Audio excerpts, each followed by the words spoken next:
Good to see you. Good to be here. Cheers, bro. I guess the first, and I'm. You should have the poster with the mouth cut out. You could talk. You could be quiet. That's the man. Well, these are crazy times. I guess the first question I'm asking everybody, like for every podcast, is how y'all doing? How y'all find yourselves? Well, the lockdown on the East Coast is pretty intense. I haven't had pants on for 2 fucking weeks. I'm just sitting here in a shirt right now. Hey, man. Because I haven't been outside for fucking 6 weeks. I've given up some shaving. Every couple of days I go into it. But it's a tough time for everybody. I know also in the UK. I also know on the West Coast with Phil and Mark is in Long Island. So it's we're all feeling the effects of the pandemic, but business as usual for Bobby Blitz. Good man. Sure. Phil, Mark, how about you guys? Well, on the West Coast, our governor is he's been one of the first to shut a lot of stuff down, and we've extended stuff to the end of May. Me and the wife own a bar here, so we've been business has been closed since mid-March, and it's rough, man. We're in a really good position to be able to weather this right now, so we're able to get through it. We've applied for some loans to be able to cover our employees and get people paid through, so we're glad that we're able to take care of our bartenders and our family in that sense. But other than that, I've never been busier. We've refinished the bar since it's been closed, and so we're doing all the work that we can since we couldn't when people were in there. I've moved about 20 yards of dirt out of my backyard and busting up concrete and doing all kinds of covers and writing music, and so I've every minute of the day is spoken for. Yeah. So Mark, you owe me 5 minutes.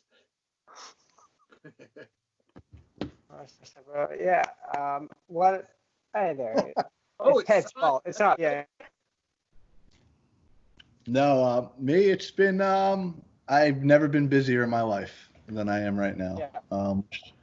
I'm thankful for it. Where I am in New York, I'm about 45 minutes outside of New York City, where I live, and we are in what they call the hot spot of COVID-19. And in my small county alone, there's over 35,000 positive cases now. In my town alone, there's about 4,000. So it's literally staying inside, only leaving the house if absolutely necessary. But with that, we're fortunate to be releasing a record and having the time to do press, having the time to do things to support that record, which is awesome. Plus my other end of lives and everything else I have going on. So it's busy. And I've also transitioned into a 3rd grade teacher, homeschooling the kids, and which has been quite the task. But it's good though. I'm healthy, my family's healthy, and I still bust Blitz's balls on a daily basis, so nothing is lost there. And look at him with his glasses and his straight hat. Why don't you pull it down a little bit, man? What is this? That could be nice. Why don't you go make us a couple of fucking sandwiches and get out of this fucking interview? Look at this. Well, I mean, hold on. You're talking about promotion. I guess I got to ask you guys, how did the whole BPMD project come together? Like, whose idea was it first? What kicked the ball rolling? Whoever wants to take it. I guess you could say it wasn't even my idea. It was my 8-year-old kid's idea. Yeah. Sitting and I'm staring at it right now in my backyard. I have one of those cool neat little fire pit areas and where I like to hang out in the summer and just drink a beer, chill out, listen to music. And last summer, listening to Skynyrd Saturday Night Special is where he kind of just, one of his offhanded comments saying, you should play that. You should, do that song. And obviously at that point, Metal Allegiance and whatnot wouldn't work. I don't know why in my brain it doesn't comprehend Skynyrd and Metal Allegiance. And But on the flip side of things, I was texting with Blitz, and if memory serves correctly, that night we had a really engaging conversation of who could diss each other the most. And but I did text him seriously. I was like, "Hey, man, I got to call you." And then I told him this idea. I was like, "Wouldn't it be cool if we played this song and we put a spin on it?" I'm hearing these drums and these guitars in my head, and he loved the idea, and it went from nonstop ball busting to a serious.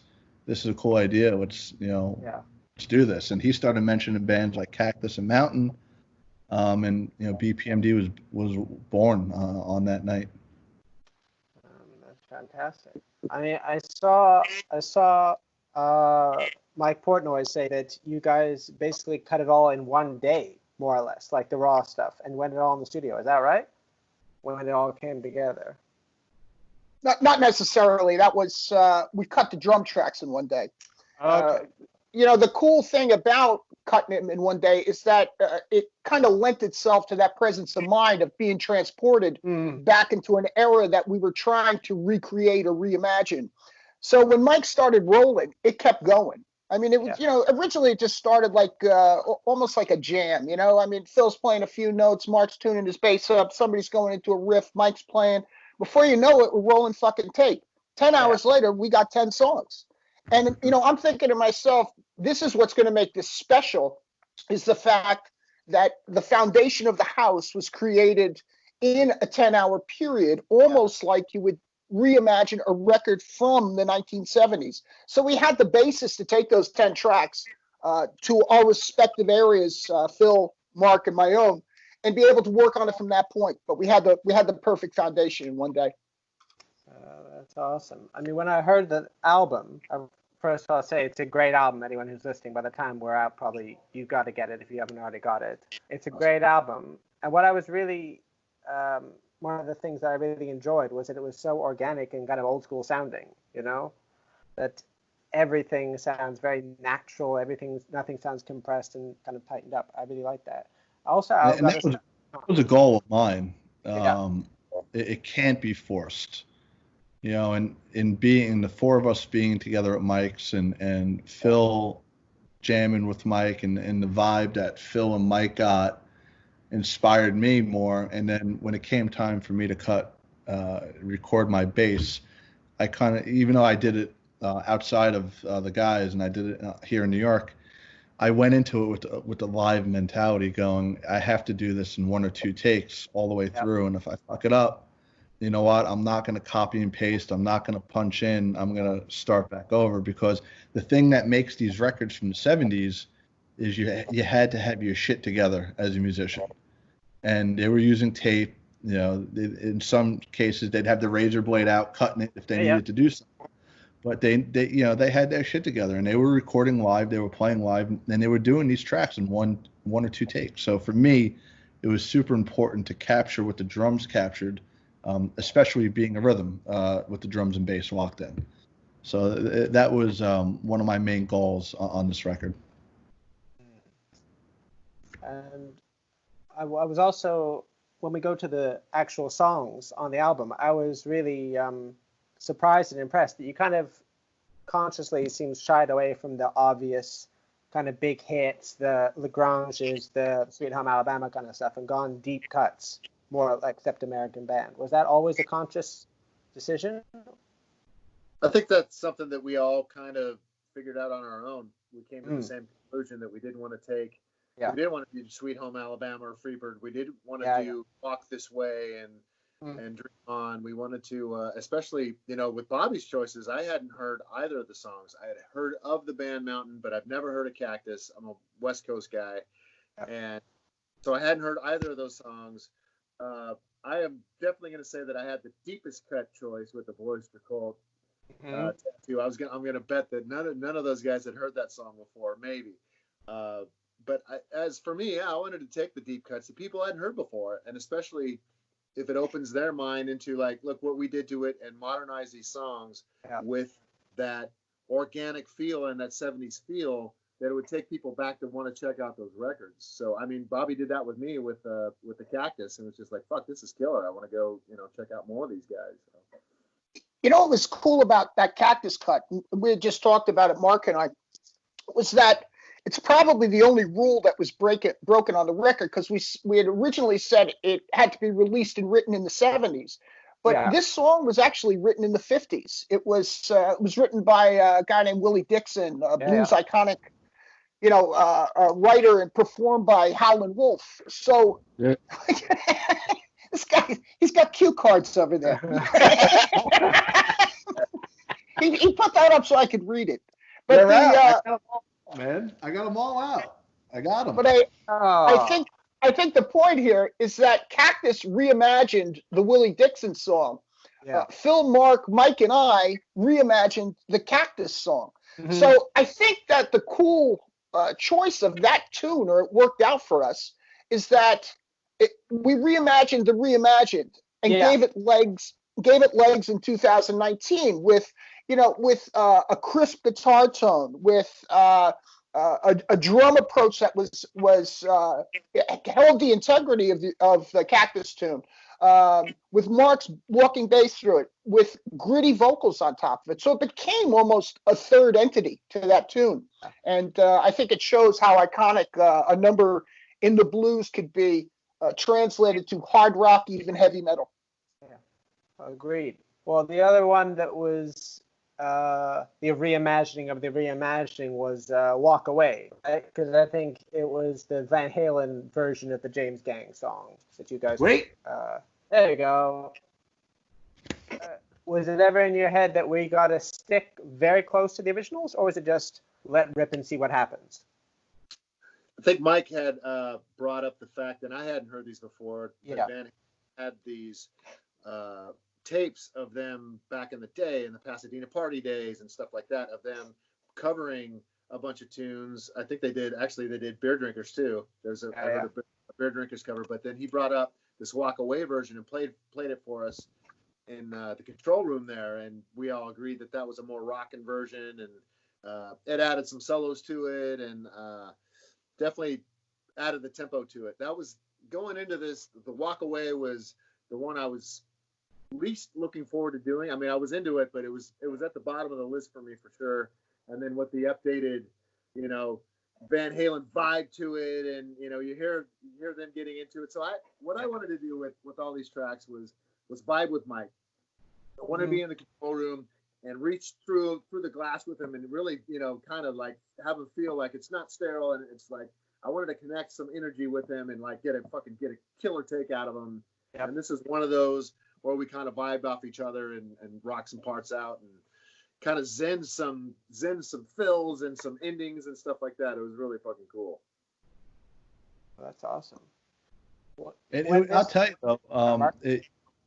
though, I've written with Mike, and I've sat in that room with him for 3 records prior to this. But it was actually pretty cool to see Phil and Mike kind of how they just locked in, and just to see, and to actually visually see that between those two, just, literally getting off on each other and it being awesome, and that groove being captured and that vibe being captured. I think that is one of the elements that makes this record sound the way it does, because what you're hearing in Mike's drums is from that chemistry between Phil and Mike. You hear that and those are the drum tracks that Phil was jamming to with Mike. So it definitely was inspiring for me to see that. Yeah, I just want to add that you can't create anything good without chemistry. But you can't force chemistry either. You can't say, oh, we have chemistry and we have to fucking have it. It's either going to happen or it's not going to happen.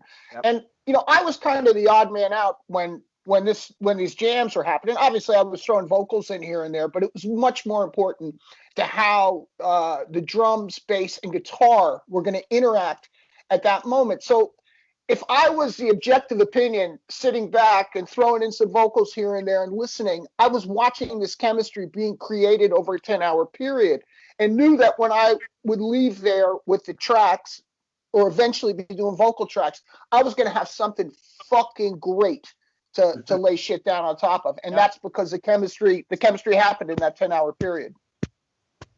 Man, that's awesome. once this kind of situation blows over, are you guys hoping to take this on the road as much as possible, or just? To be a touring, it's not going to be a touring entity. That would be impossible. Okay. But we do want to do festivals, select shows. And we do want to play, of course. Yeah. But to do a proper full-on, 3-week on, 3-week off, 3-week on tour, I don't think would be feasible. But to do, hit the European festivals, to hit that circuit, to bring these songs to the live stage, we would love to do it. It's just, the matter of when we can do it. I'm doing it. Yeah, I'm down. I'm going out with my new fringe vest, bell bottoms, and backing tracks, but I'm fucking doing it.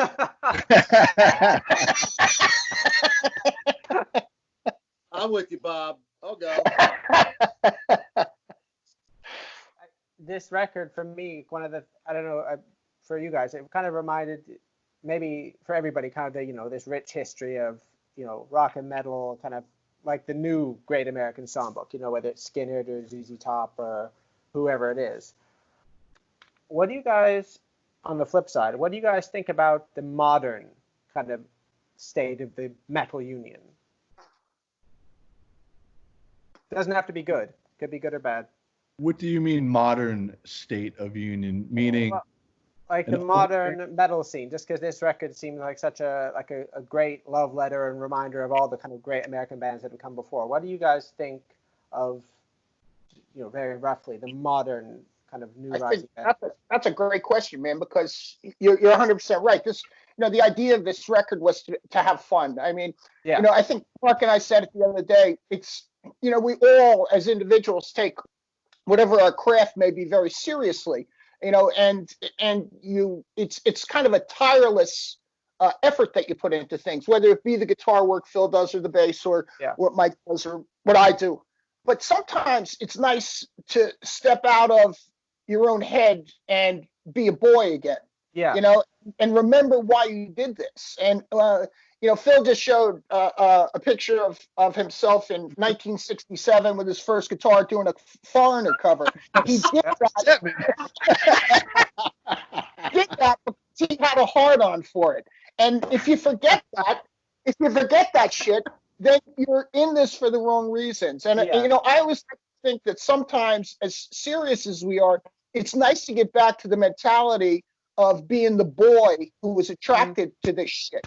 And that's what this record did. So the modern scene of metal, I think it's a very healthy scene at this particular time. With the fucking COVID thing aside, but metal has never been more popular with regard to whether it be the good old days or the present day. But to have that departure and be able to go somewhere else always reminds me of where I came from, which is the best way to realize where I'm still going. Yeah, I think that the difference between Mark's a little bit younger than us, so me and Bobby remember the 70s, and so we've had that experience of growing up through this cool time when hard rock was turning into Priest and Metal and Maiden. Turning into Metallica and the Slayer, and me and Bobby being there in that first wave, and seeing the Metallicas rise up, and seeing the Slayers, and seeing the Overkill, seeing these legendary bands go through that. I think that in these modern times of technology and access to everything, I mean, you could record a record in your room and just throw it up. Back in the 70s, man, when we were trying to capture this time, you had to be fucking good. You had to be somebody to get a fucking record contract, and it was a fucking big deal. Like, we got a record contract, and these days it's just not that anymore. It's not that held into that esteem and with that, so back then I think it was cool, like what Mark was saying about, hey, I want to do this in one take, and I took that with my takes too. I started overdubbing like DOA, putting in a lead track. It's like, fucking, what are you doing? You're not dubbing it. You're doing this, playing it all the way through. The solo is going to be a one track. It's the only song that I did with only one guitar track, and it's because you wanted to pay homage and you wanted to, you're not taking anyway, you're not copy and pasting any of this. Yeah. You know, I think we're doing it like they did back in the day. Bobby was there too, cutting tape back in the day, you know, and splicing stuff together. And so that's what I would say the difference is. Yeah. You don't have to be a badass to get a record contract. Oh, for sure. You know, it's funny. When I sent our track "Evil" to Carmine Appice, drummer, who played for Cactus, and he called me. He loved it, but I started asking him questions on recording. Yeah. He's been doing this since the '60s. I mean, he's been recording professionally since the 1960s, and I asked him more so on his bassist, who is Tim Bogart, who was the bassist for Vanilla Fudge and Cactus and Beck Bogart Appice. And I asked him point blank, did Tim ever cut tape? Did he ever go into it going, this is the groove? And he told me, he's like, we recorded live all the time in the studio, meaning it was one take, we flew through it, and if it wasn't good, we did it again. But 9 out of 10 times, they've only recorded once. So the take that you hear of all these songs is like one take all the way through, and which kind of brought me to a point going, thank God I did it the way I did it, because it probably wouldn't have been as natural sounding as these songs. It's magic. It's magic when you do that. Yeah, and even we're doing these guitar playthroughs and drum playthroughs right now. And bass playthroughs, I'm sitting here going, shit, I didn't chart any of this. I didn't write nothing down. I don't have a single freaking note. Am I going to be able to play it like that again? Probably not. Because it was just bam all the way through. I guess that's the magic of it. Yeah. Capturing the moment. Do you think that's the kind of the limitless options and the modern, infinite tracks, dub anything, cut anything? Do you think that's kind of giving musicians too much freedom? Kind of you don't have to think about whoever going next or how good you are? I still think you have to be good. I mean, you have to be good. You have to embrace the technology. I mean, it's actually, listen, man, you want to go back and start running 2-inch tape or even, even 2-track tape. It costs you a fucking fortune to get it done, so that's different. But so you have to embrace the technology and the changes. But fuck, it's nice to take a vacation away from it and start putting yourself in that mentality. I mean, you know what the most exciting thing for this was, and Phil kind of alluded to it, being able to grow up in this era. This was absolutely revisiting my youth. I didn't sing on 2-inch tape back in 1973 or on a 2-track. But man, when I was in the first bands that we had, I remember, I think my buddy had a TIAC 2-track recorder, and we would throw that up and a couple of microphones in the room, and that was our version of what bands like Cactus were doing at that particular time. So it was an absolute revisit of where I came from. So it's nice to know that to some degree I never forgot where I came from. Yeah. Yeah. Sure. Well, I guess another question more for all you guys, but especially for Bobby, I guess, from someone who was, Bobby and Phil, you were talking about being around for the birth of thrash and the first wave of all that kind of stuff, whether it was the West Coast scene or, Slayer or whatever it was. Does it feel weird now? Or the shittier one. Or the shittier ones, but we won't name, we won't name them. What? Any of those. The good ones, only the good ones. How does it, now almost 40 years on since the kind of, we can say the birth of thrash, how does that feel that music is now as established a part of metal as, say, Sabbath or Priest ever was? You never could foresee this when this first started. Yeah. You could never foresee this. Yeah. When the idea was that it was exciting. But I always felt that it had value because I think the people that created this music did it for other motivations. It was the anti-pop. It was we did it because we loved doing it, and to see that it has value 4 decades into its existence only proves that initial feeling of, hey man, I'm in this for life. This is part of me. This is what it's about. I think it only proves that feeling was correct. and is one of the reasons that it's still a healthy scene, because when you start fucking with purity, it fucks up the original idea. And I think that one of the reasons metal and thrash in particular is still valuable is because of its purity. So generations that have followed in that 40 years go, hey, I heard about this thrash stuff, I got to go see it.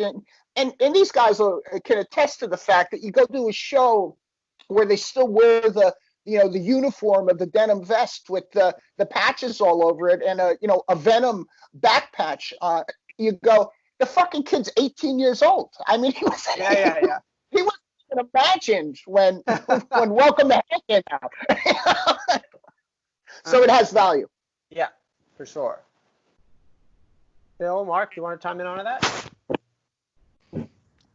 Well, it's no secret I'm the younger lad out of the bunch here, and you're not looking too fucking good for being a younger one. I just want to tell you. I'm just gonna wear my hat like you now. Hold on. Wear it backwards. Hold on. No, but thrash metal is obviously where I go. It's kind of, I guess, where the blood goes and where the heart lies. But on the flip side of things, these records, James Gang, Nugent, Mountain, etc., it is still at equal to thrash. The Metallica, Slayers, Overkill, Violence, etc. It makes me as a bass player, and I think Bobby will tell you that. The way I play bass is kind of a high. A lot of thrash bass players use a pick. I don't use a pick. A lot of thrash bass players have a certain mindset, etc. But if it wasn't for that music, Bobby's band, Phil's band, old band, and current band that reformed, they probably wouldn't be me as a musician. I'm pretty certain of that. There's no secret. Cliff Burton is my idol on planet Earth when it comes to bass.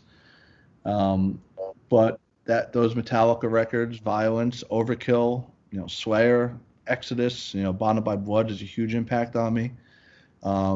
Made me as a musician, but yet Skynyrd and ZZ Top, bands like that, completed me as a musician, if that makes any sense. So to be younger is, I feel great and it's awesome, but to have that education of those bands and to be able to play with musicians like this is humbling.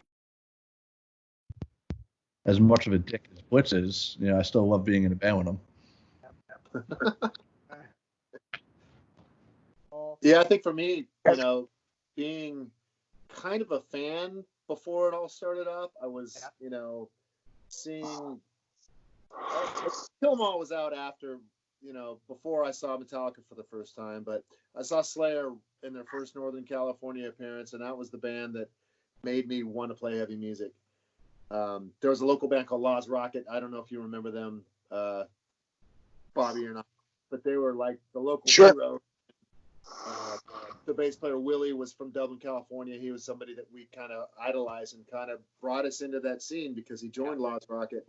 And so getting to see all these bands and, saw Bobby open up for all the biggies when they came through. That seemed like Overkill was supporting Megadeth and Slayer and playing all the shows, and so you don't know how good you had it at that time. Yeah. The Bay Area was, so you just figured, hey, you hear of Anthrax, and you hear of Overkill, you hear that, you just figure New York has their own thing going on, and LA's got, Slayer, and they've got Abattoir and Agent Steel and all these other bands, so you figure that it's all the same. And then as you get into the 90s make its turn, and things start getting slower down, and people are smoking a lot more pot, and then you just realize, fuck, we had it so good, and I kind of took it for granted. Like, I had a record deal, I was one of those that was like, fuck, this is just what I do now. And this is just what I'm going to do. And, and I'm just going to put out a record and tour. And it's just going to be, and when it goes away, Bobby's been at it for, I really respect the legacy and the heritage that Overkill has done. And I went to see him a month ago or 2 months ago or whatever. And packing places still and just carrying them, carrying that flag for metal, man. It was fucking awesome. They were fucking great, And you take it for granted for what it was back in the day. So as you see all these scenes change, and I have an opportunity to be back in violence now, and it's just like, I ain't taking this for granted again, man. I'm gonna enjoy every bit of this, and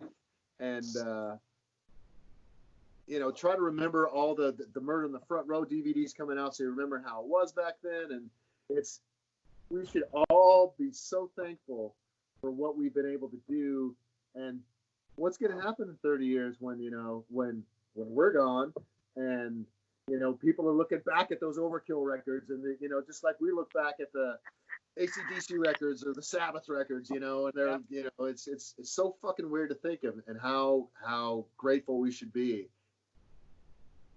And fortunately, to add to what Phil said, fortunately for me, now I've done a few shows in the Bay Area, but we captured one that Gary Holt told me right after this particular gig, that after that gig was over, he's like, this is the way it used to be in the Bay Area. And that's when MA played the Fillmore last year.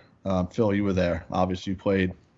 And he said, to see a pit going for 2+ hours, it just wouldn't stop. Bodies flying.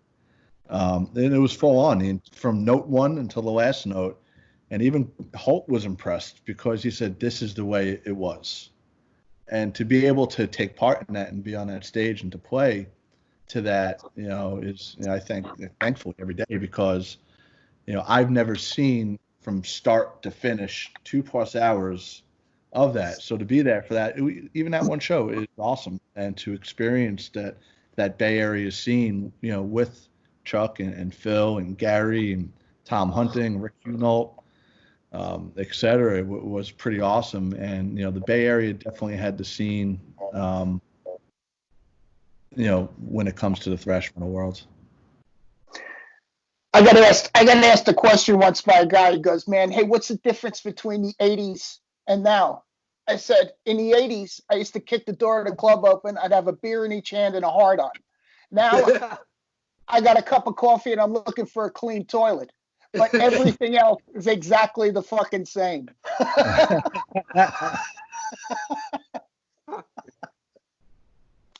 awesome. That could be a t-shirt.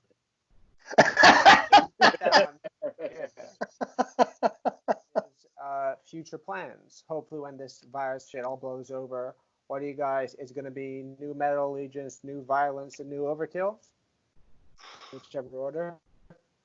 I can start. We're working on some tunes right now. Did I cut somebody off?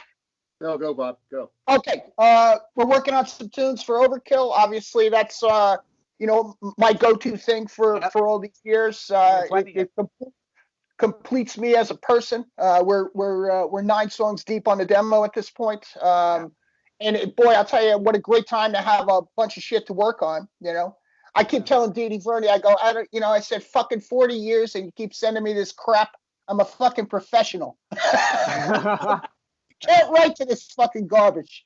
But no, it's a great time to have some tunes. We're trying to live our lives in Overkill as business as usual, and I think it's probably one of the greater healing processes in such a tragic time as this, that the entire world is involved, is to have some type of a normality in it. So I anticipate out of that normality a great release and great tours to follow. And BPMD, hey man, if we could do some specialty shows, I'm all for it, man. You can send me. I'm on the plane. I'll be the first one there and the first one off with my cup of coffee. And hard on.